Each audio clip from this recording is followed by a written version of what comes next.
Today for my persuasive speech, I plan to talk about the ongoing negative reputation the pit bull breed has within our society. There are many people within our society who are scared of pit bulls and label the breed as killer machines. I have been a pit bull owner now for 4 years, and I would like to help educate those in our society to help understand the breed and how they are not born killers. Throughout our history, the overall thought of pit bulls has changed drastically over the centuries and years. Pit bull ancestors came from England and brought to North America by English immigrants. Later on in history, this breed was used as something called butcher dogs. These people helped control large livestock and used pit bulls to do so. Dogs were soon involved in an inhumane blood sport called baiting. This sport involved the breed of a dog to fight and attack bulls and large animals for pure entertainment. Animal baiting was banned in the early 1800s, and soon humans once again started to bait pit bulls, but not against bulls or large animals this time, but with their own breed. Today this is known as dog fighting, as stated by the ASPC in The Truth About Pit Bulls. Some of these dogs were raised in the worst conditions possible, and they were not cared for, which led to aggression. Throughout our history, these breeds were seen as family dogs, a breed some people would look up to in advertisements, magazines, and media. When looking at our history, many positive appearances were made by pit bulls with famous people and in the media. One example is the well-known Helen Keller.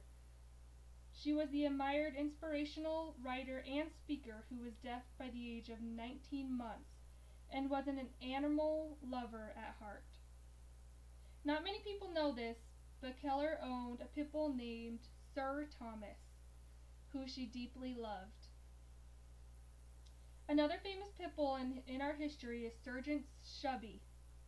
He was a hero in military history.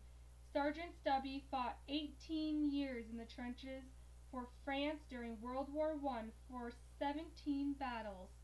As stated and seen in The Price of Freedom, Americans at War exhibit at Smithsonian's National Museum of American History, and also published in Phoenix Patriot magazine by Benford Sally. Stubby would warn soldiers of gas attacks, located wounded soldiers, and also listened for oncoming artillery rounds. Stubby was the first dog to be given a master and rank in the U.S. Armed Forces. In 1926, Stubby was the most decorated dog of World War I and died in the arms of his beloved master, as stated in the Phoenix Patriot magazine article. Petey from the famous Little Rascals reminds us why pit bulls are indeed America's dog, as stated by Ingrid Froem. When kids watch Little Rascals, they all wish they had a dog just like Petey. He was an American pit bull and admired by all Americans at this time in history in a positive light. Many people in our society have negatively labeled the pit bull breed and are often terrified and unsure. Many people in our society believe pit bulls are the main cause behind fatal attacks in our society, but with some research, this is a myth and statistics show otherwise. As stated by Dog Bite Law Center, every 40 seconds, someone in the U.S. seeks medical attention for dog bite, which is approximately adds up to 800,000 bites per year. Out of all these attacks, the pit bull breed is responsible for less than 2%. So how do pit bulls get this bad rep? When identifying the dog breed, when the attacks happen, often the breed is misidentified. Often attacks that were identified as done by pit bulls is all over the media and on the front page in bold that a pit bull attacked. But then several days later, when the dog is taken to the vet and his breed or his mix is truly identified, it usually isn't a pit bull. Troutman's article on his website, Understand a Bully, takes all the media, all the coverage, and all the news throughout our history, all throughout the United States, of all the misidentified fatal attacks that have happened in our country that were mislabeled by pit bulls, but when found later were actually not pit bulls.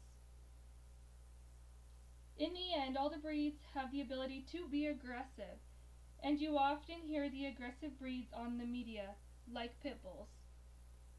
The way a dog is raised and trained truly affects the outcome of any dog and how he will respond to daily activities.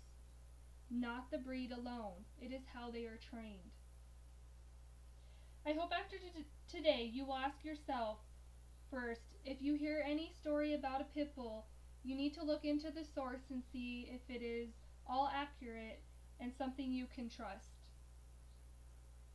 Also, I would hope after today you will ask yourself, am I judging or labeling a pit bull, and am I doing so in a rightful manner? As a whole, I hope you will give a chance to how loving and caring a pit bull truly can be.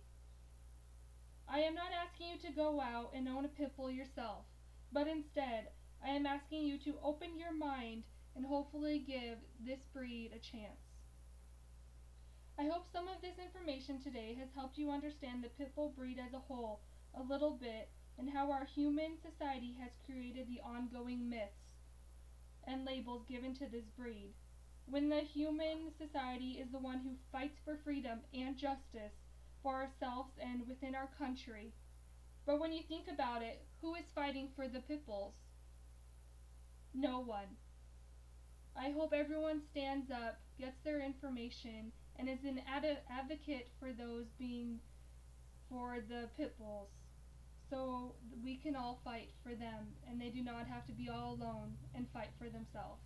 Thank you.